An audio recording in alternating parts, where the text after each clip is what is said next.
dunyoga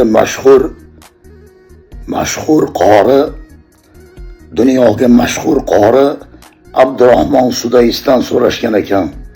Avvalo assalomu alaykum qadrdonlarim.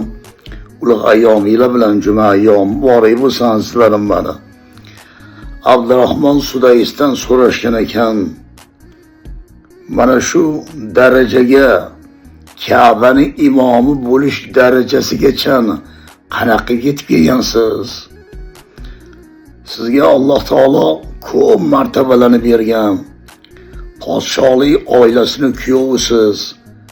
Hofizi kalamullohsiz, Qur'onni to'liq yodlagan murattab qorisiz. Bu darajagacha qanaqa yetib kelgansiz deganda Abdurahmon Sudays aytgan ekan. Ularning hammasiga onamni qarg'ishi sabab bo'lgan. Onangiz sizni qarg'iylar-yu, shu darajaga kelasizmi? Qanaqa bunaqa ulug' martabalarga erishasiz? Onangiz sizni qarg'igan bo'lsa deganda Abdurahmon Sudays aytgan ekan.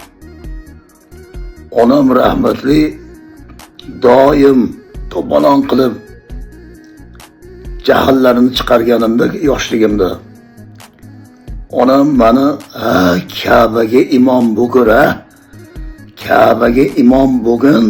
Ka'baga imom bo'lgin ilohim deb duo qilardilar. Mana shunda onamning duolari qabul bo'lgan ekan degan ekanlar.